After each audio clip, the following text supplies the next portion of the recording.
I'm going to talk a little bit about dance because that's what we're doing right now, so I thought I would just grab that.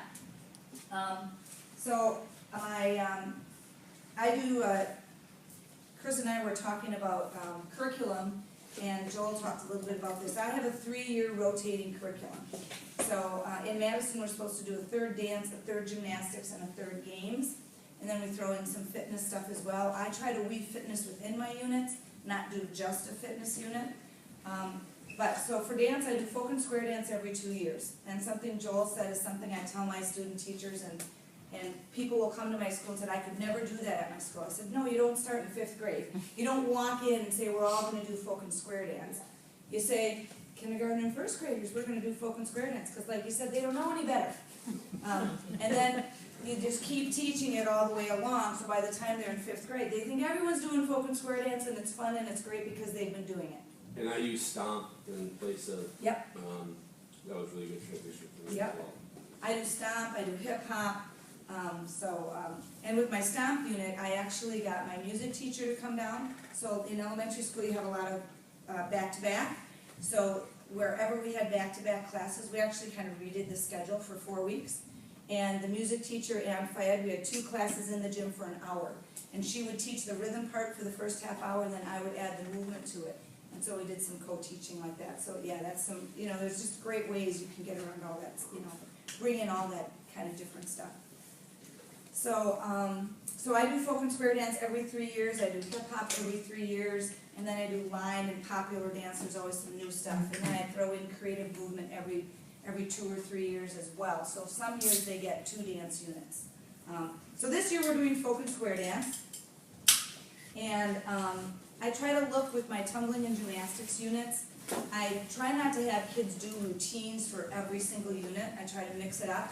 So if they're gonna, so 1 year my focus might be on more skills, and 1 unit for tumbling, and then for dance, I'll have them memorize and put sequences together. So I try not to have sequence stuff in every single unit that I do, because I think that gets to be a lot of repetition. But this year was the year for folk and square dance, for them to make up dances and create their own folk and square dance. So for my 3rd, 4th, and 5th graders, they learned 2 folk dances, 2 square dances, and 2 line dances. And then they got in groups of 4, and then my 4th, and 5th graders got in groups of 6 to 8, and they had to create a folk and square dance. So I'm going to pass around just kind of what that looks like. So, and then of course you were throwing in the literacy stuff. We're being encouraged to, you're a part of all those in-services and professional development, so you find ways to incorporate that as well. So we talked about editing and revising, so doing a rough draft and then doing a final copy and kind of what that looks like. So, so this just kind of just see kind of what that looked like at a grade level. And then for music, I've done it a lot of different ways, but the way that I found works the best when you have a limited amount of time is I'll pick 4 songs, and then the kids practice with those songs when they're creating their dances. So they no, so you just pass, share. I didn't bring enough. And so I have 4 songs, and the kids practice with those as they're creating their dances. And then I'll say one day, when they pretty much have the dance memorized, I said, you're going to do your dance 4 times. You're going to do it to all 4 songs, and then you're going to pick the one that your dance went the best with. And then the kids get to pick their own music as well. So that seems to work really well. If I have a class, sometimes we had a couple of classes where every group picked the same music. Sometimes I'll ask the group, is there another one that you're kind of thinking of? Because we're going to get really sick of number 4, I use Christy Lane, a lot of her CDs, because the music is upbeat and it's new, but yet I don't have to worry about words and making sure it's all appropriate. So if you haven't seen Christy Lane stuff, that's pretty good as well. Any questions looking on that stuff? And then you can see I have the rubric right on the back, so the kids know right from the start. The very last page is the rubric, what they're getting graded on. And I tell the kids right off the bat, meeting the standard is what I want. And to be excelling, you have to be like ready to go dancing with the stars, you know, you have to be perfect. And so, cause we have a lot of high achievers in our school and they all think they're excelling.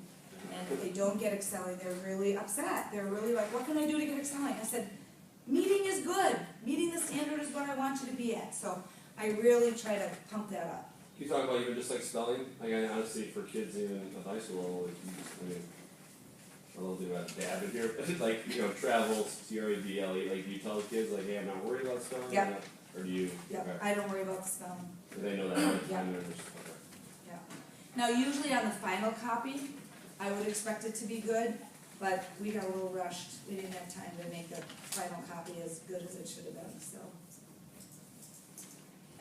All right, so I usually try to grade on the dress rehearsal, so we have a dress rehearsal where we go through the whole thing, because then I know they're really like, got it down.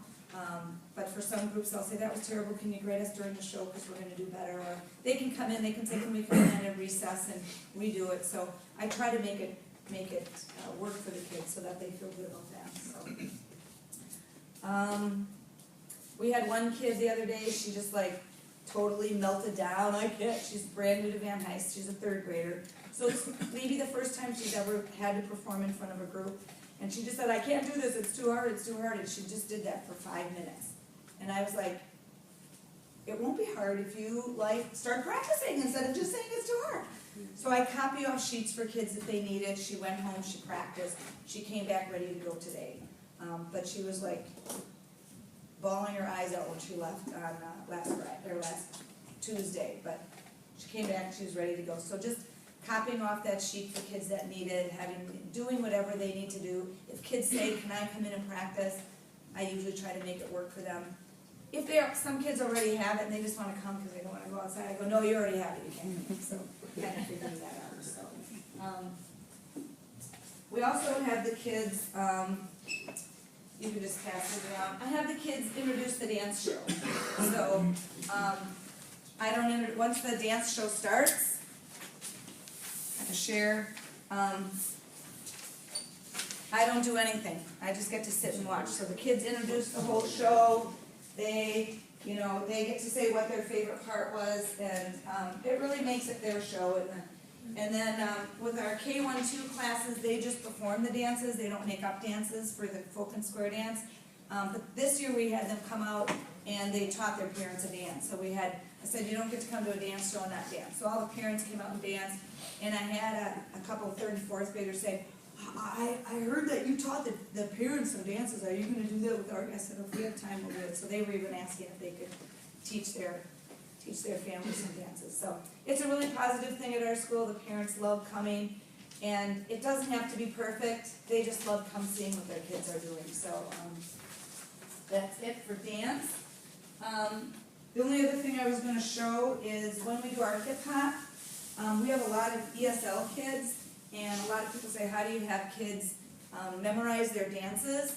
So for hip hop, these are all the moves we teach, and we have arm moves, we have leg moves, we have body moves, we have floor moves, and then so once they learn all the dances, or learn all the moves, and I put it together into different dances, they get to come and they have to pick 2 of each color and put it in a strip, and then they paste it down, and then they can memorize it with a picture, and they usually do this in groups as well. So, I'll say, okay, everyone gets, in your group, make sure everyone gets to pick at least one thing. Helps them memorize it, it helps them give some ownership to it. I do the color thing because I'm kind of anal about things, but then it's really easy for me to see that they have one of each color. I also tell them, does a dance look, do we want to do all things with our body, then all things with our legs, then all things with our floor, do we want to mix it up? And so then they can see right away, oh, we want the colors to be interspersed and not all the same. So it's a great way to have the kids, especially K1-2s, it just is really fast. It's a lot of planning on the front end, but then it's a lot less when you get there. So sometimes you gotta, you were saying with, you do a lot on the front end to get those field trips set up, and then you get to sit back and reap the rewards. So I like that a lot. Last thing I'm going to talk about is we've had a big push to make conferences two-way communication, and we had we had an in-service about it, and they're like, what can you do to have, and I said, you want me to meet with 400 families? And talk with 400 families, and go, that's not realistic. And my principal had been asking for about 2 years for us to get out of the gym, and I said, I really like being in the gym, I like the parents to come down to the gym and see the space, and I usually have a lot of things up on my walls that they can see. But this year I said, okay, I'm gonna, she didn't even ask this year, but I thought, okay, I'm gonna go sit in the breezeway, which is right in between where all the classrooms are and where the parents come and go, and it's right next to the art and music room. So I sat there, and I had every kid fill out a conference form before the conference. So the kids filled those out, and then outside each classroom, there was their portfolio. So at the end of every unit, they have some kind of paper that they can show their work. It might be a written test, it might be their dance sheet. So I'll take those dance sheets when we're done, and I'll make 4 copies so that every kid has one to put in their portfolio and they get to take that home. So their portfolio was in